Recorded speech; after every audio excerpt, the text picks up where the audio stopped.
Hi, it's time for another verb of the day. Today's verb is slacken, and this verb was suggested by the viewer Artem. Artem, thank you so much for sharing a suggestion with us. Now, let's take a moment and review some of the definitions or the ways that we can use the verb slacken. The first way you might encounter this verb can mean to either make something or force something to become slack or loose.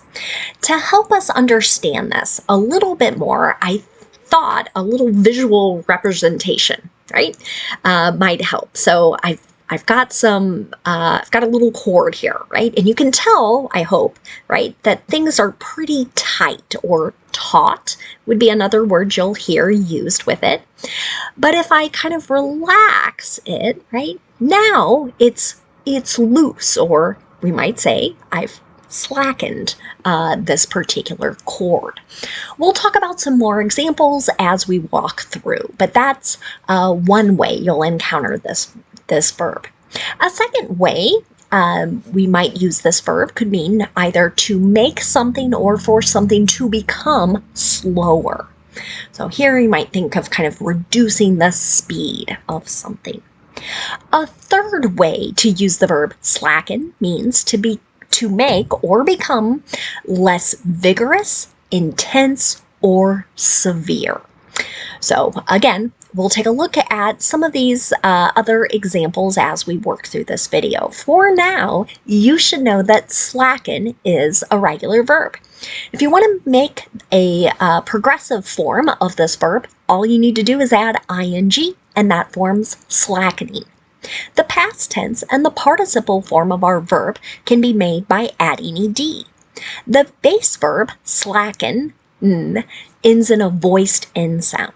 This means that ed ending is just going to make a duh or d sound. I'm not going to add an extra syllable when I say it. So the past tense and the participle form should sound like this: slackened, slackened. Now, let's take a quick look at some phrasal verbs you might encounter.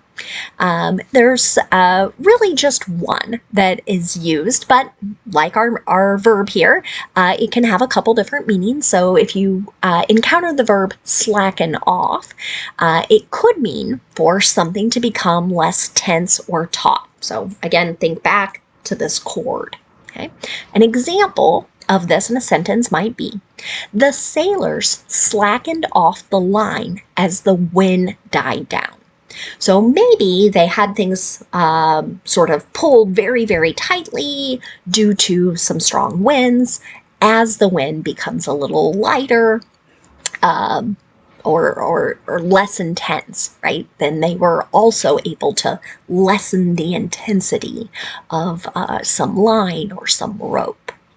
A second way to use slacken off means to decrease the intensity or activity of something. An example of this: the summer business slackens off in mid-September. So maybe we're talking about like a little resort town that's really busy and bustling through most of June, July, and August, but that level of activity starts to decrease by the middle of September, right? Those are some ways you might encounter slacken as a phrasal verb. Now let's continue using our verb of the day in a couple different verb tenses. Today we'll practice the imperative and the present perfect. Let's start with the imperative.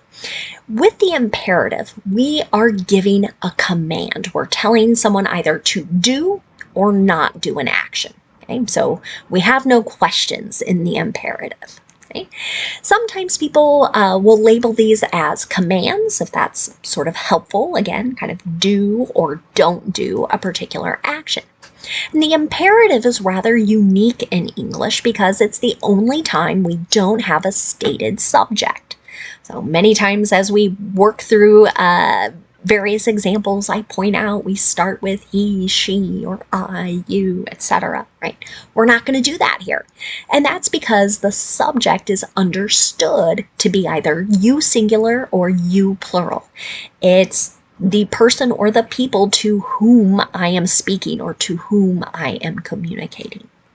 So we can just begin with our base verb, and you'll see that in my first affirmative example here. Slacken your pace for the next minute. Okay? This might go back to that second definition where we talked about reducing the speed. So maybe this is some type of coach talking to athletes and maybe really having them run hard for a moment and then reduce or slow their pace for a brief time before the next intense part of the workout. Now, if you want to make a negative imperative, you can begin with either do not and then the base verb, or don't and then the base verb. You can see that in my example here. Don't slacken your disciplining. This would go back to that third definition of the verb, where we're talking about something becoming less intense or less vigorous, right? So here someone is encouraging, right? Keep sort of being strong and setting boundaries, maybe having consequences. This might be some advice an expert is giving to parents. Okay. Now, sometimes students will tell me that making sentences in the imperative feels a little rude, right? Just telling someone else to do something. So remember, you can add the word please to the beginning of a sentence or please to the end if that helps make things feel a little more comfortable and a little more polite. You can do that in the affirmative or the negative. Now let's move on and make some sentences in the present perfect. We use this verb tense to either talk about an action that was completed at an unknown point in the past. You might hear this called the indefinite past tense. Or we can use it to describe an action that started in the past and continues into the present.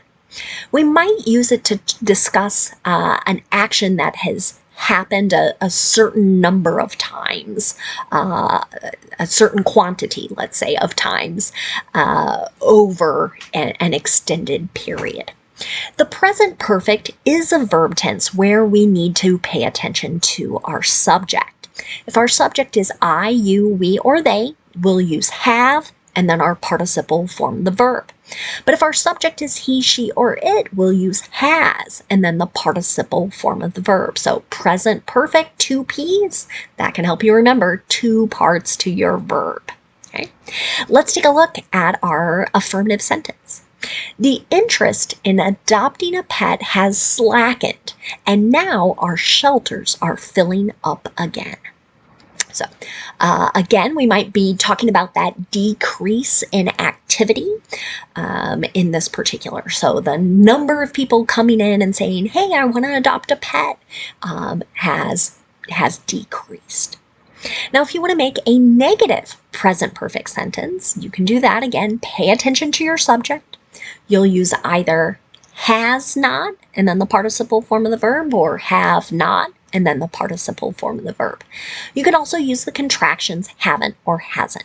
Here's an example.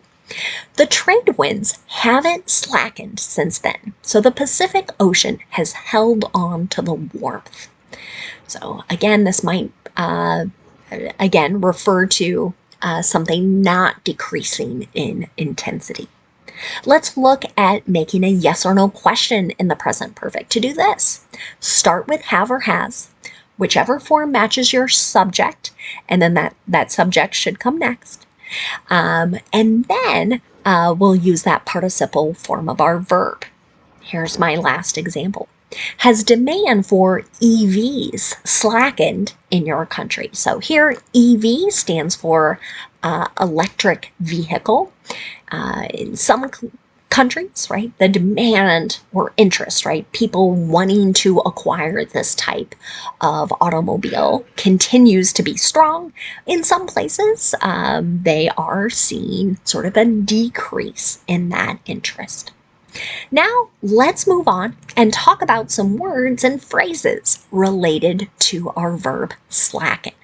The first word we're going to talk about is the noun form of this word. It's slack.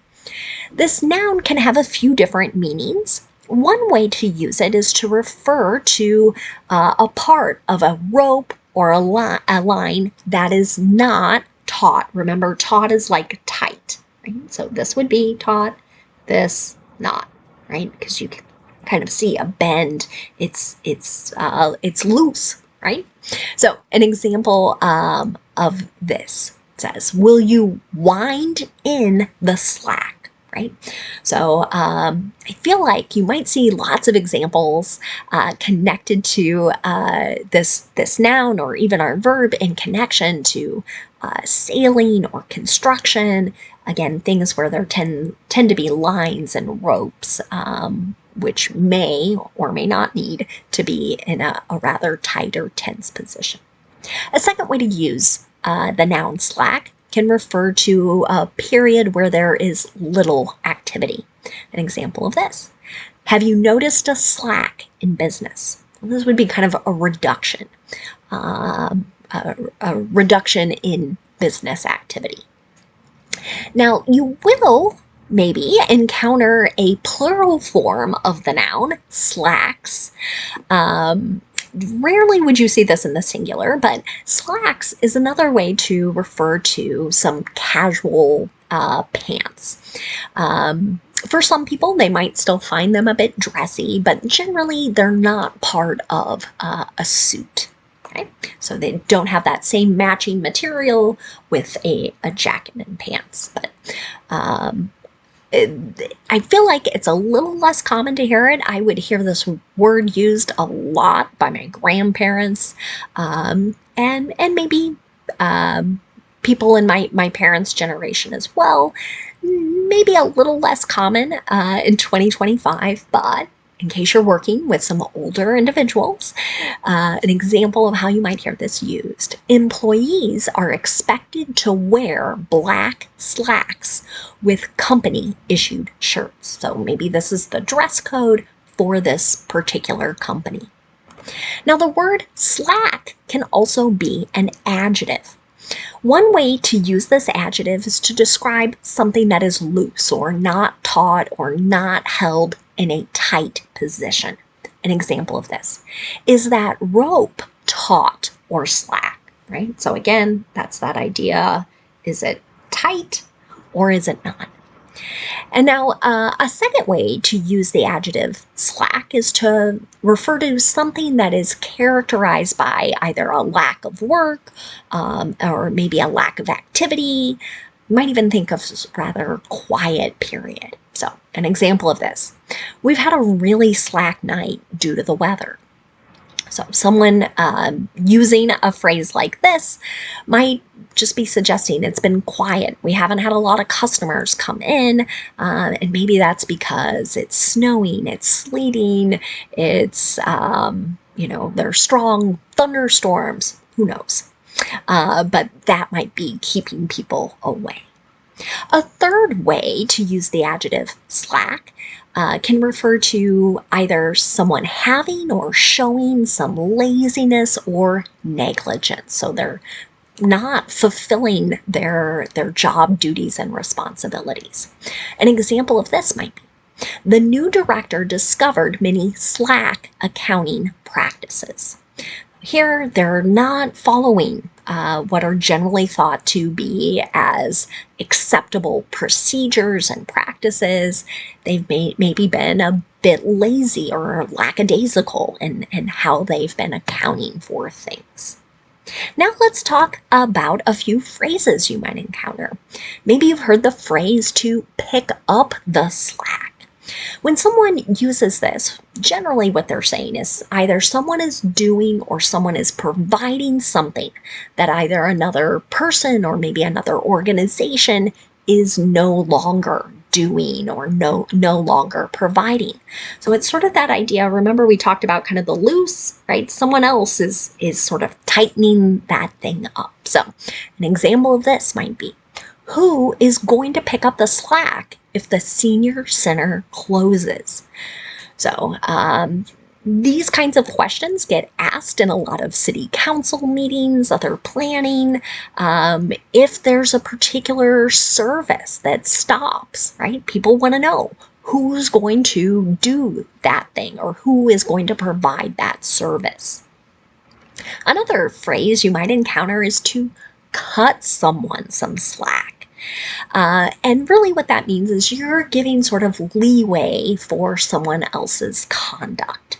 Maybe it's not the way it should be or not isn't what is normal, but there might be a reason to help us sort of understand or kind of change our expectations for a short period of time. Let's take a look at an example of that. We've cut Megan some slack this week. Her mother just passed unexpectedly. So here, maybe this is a group of co-workers sort of discussing, there's an expectation everybody's going to do task A, B, and C. But you know what? This week, we have this coworker that has a very serious family matter going on. So we're going to maybe pick up some of the slack for Megan here and give her a little space if she's not responding to things quickly or not doing something that we expect her to do. Thanks again to Artem for suggesting today's verb, and I thank you all for watching. Have a great day.